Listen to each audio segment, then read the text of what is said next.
njyewe mfite ukuntu mpindura ibyo bintu kugira ngo umubyeyi wambyaye anyishimire yumve ko ndi umwana yabyaye yishimiye yumva ashaka. Nkaba mfite ukuntu ndeka ibyo bintu nkavuga ni okay ibintu byo gukunda abakobwa bagenzi banjye reka mbireke kugira ngo mama wanjye yishime. Nta muntu wifuza kubabaza umubyeyi cyangwa se n'abavandimwe banjye bishime bro. Ibyo bintu nabikora tu, nabikora big time. Uri kubyumva? Uretse no kuvuga ngo nabikora man, nago nyine nk'imyaka mfite ubu ngubu yaba ari ubihindura nari kuba narabihinduye sibyo. Kuko nje hari n'ahantu ngenda gusaba akazi kabisa bakambwira ati wowe se ubwo koko iyo myambarire yakurura uhe mugabo wa muntu. Uri kumva? N'ubushize nabishyize kuri stati zanjye hari ahantu na prayinze job nyine ngiyeyo ngo bandebe wagwani kinda nambaye agapantaro kanje n'agakweto mba nsa neza bro, mba nambaye neza. Mageze ati reka we nta mugabo wakurura gusa abagabo bakureba bava hehe ibi amaguru ari hehe makeup biki. Yego. Ndavuga se niba ari iryo cupa cyangwa se ari ibyo biryo ko hari ahantu mu kabari restaurant irimo n'akabari. Ko nanjye nabijyana nkabishyira umukiriya katari ngewe wabagiye kunywa cyangwa ngo ajye. Ntabyatari ubwo koko akazimani barakanyina. Ariko mani ikintu ushaka kubwira abanyarwanda muri rusange, nta muntu wishimira ko umubyeyi amwanga, nta muntu wishimira kuba muri societe bamujyanira inzara, nta muntu wishimira kuba muri Kigali nta kazi afite kubera izo staff. Ufite uko wabihindura ariko nta kundi kuntu ni kuno nyine umuntu aba yiyumva bro. Nta kundi kuntu wabigenza bro. Ikintu nsaba rero muri rusange mani mujye mutwumva kabisa, mujye mugerageza mutwumve kabisa. Uburetse nkubaze uretse gato Godfather ikintu cyo kinshanga kikanshanga nkayoberwa biba byagenze gute kugira ngo tumenye uburyo mukoresha ibitsina byanyu? Byagenze gute gute nje none mani nk'abantu wenda bari kuri TikTok genda gake ndashaka kubabaza ahanga ko ndashaka dusasa inzobe mungu agusubiza aho ngaho. Uretse gato biba byagenze gute kugira ngo quartier yose umujyi wose nka Kigali umenye uburyo ukoresha igitsina cyawe? Nuko baba byamamaje ntabwo baba byamamaje byamamaza bro. Umuntu arakubona kuntu wambaye n'imico yawe no kumuteye akagira ngo wenda njyeweho nakundanye na pe kandi twara nyine nta muntu utabizi. Wenda njyewe abantu bose barabizi nyine ko ari komeze tu. Ariko nyine nta muntu ugenda ubyamamaza biterwa n'ukuntu we wigaragaje. Niba wambaye nk'abahungu ubwo uri umulesbienne, niba wenda ugenda wikubita nka Eric uba wiriye cyane ubwo uri umuge bahita banyine bakuvuga. Uretse gato njye ndashaka kubaza, mu Rwanda nta discrimination ikorerwa abaryamana bahuje ibitsina? Irabakorerwa. N'ejo bundi hari umuntu wanyandikiye telefone yanjye nyereka bivuga gutyo ndakubona nk'umuntu uri gushaka kugira ngo dukore kino kiganiro ubone evidence nawe usanga umugore wawe muri Canada. Oya reka mbikwere Oya Imana imfashe mbibone mbikwereka. Umukobwa yarambwiye ati bamuteye iwe mu rugo yaranyandikiye kuko niba baba bazi ko ari njye ubahagarariye simbizi. Reka nzi kwereka do reka mbikwerereze do. Umukobwa yaranya hano wabisoma se binyoherereze ata telefone ya Brian binyoherereze. Reka mbikoherereze. Umukobwa yaranyandikiye ati yaranyandikiye kuri Instagram ansaba nimero nta nubwo twari tuziranye. Binyoherereze unampe nimero yawe erega ngibi wikoresha ndamutse ese waciye imyeyo ndamutse ngo karaza ikintu cya dangi ibyo ngibyo uri kwivugisha ngo reka areka ngaho nyoherereze bishoboka.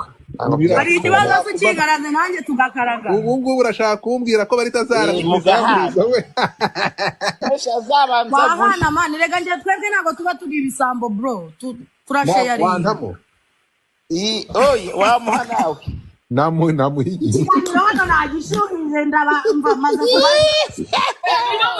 kubatanga kadete kari gutanga mbonye bamuha ibintu by'ibidolari ko mutarimo muri amase ni mu muhyi ni kureba nk'abantu bamaze gusambana. Oya abantu kasambanwe n'ibindi. Uyu nguyu wari straight afite umugabo witwa yes we do bagutaye bari kumutamu. umva nkubwire sho. Yego. Ngewe nyine ndashaka nk'urugero nkanjye ngewe ndi umwana wa Nyagatare, mama wanjye ni umukonyine, ibyo bintu utabyumva habe na gato. aho ngaho uba unteye agahinda nta mwana wo mu mata uretse nyine musobanurire reka nyine mvuge mama wanjye ni umukonyi utabyumva habe na gato uri kubyumva habe mama wanjye habe papa wanjye ni ababyeyi nyine batapfa kubyumva habe bakuru banjye ni abantu basenga nyine ibyo bintu baba bumva wapi kizi uri kumva ariko bro nanjye ndi umuntu ndacyari umwana mfite imyaka 26 si myinshi ntabwo ari njyewe wishimiye ko ababyeyi banjye banyanga ntabwo ari njyewe wishimiye ko abavandimwe banjye bantererana ntabwo ari njyewe wishimiye ko societe inyanga cyangwa se intererano cyangwa ahantu ngeze wenda nkabura n'akazi ati wowe si twaguha akazi kubera ko wambara nk'abahungu ntabwo wakurura abagabo sibyo uretse gato reka dusharinge bwira ndashaka njye mfite ikibazo tuganire nubwo bwose mba nifitiye isoni isoni zagize mama Godfather mfite ikibazo cya Godfather numvisha ari nawe atadukunda ntabwo njye twumvikana uretse gato kankubwira ikintu kimwe nanabikubwire nani twumvikana ikintu ntabwo njye nanga abatinganyi ntabwo turi abatinganyi urugendo musangira rujya muri Gihonomo mwabwanga ati meze ibyo bintu abatinganyi batingana inka imbwa ibintu by'ibikoko n'ibisiga muri iki kuri abantu bakundana nyine bahuje n'ibyatare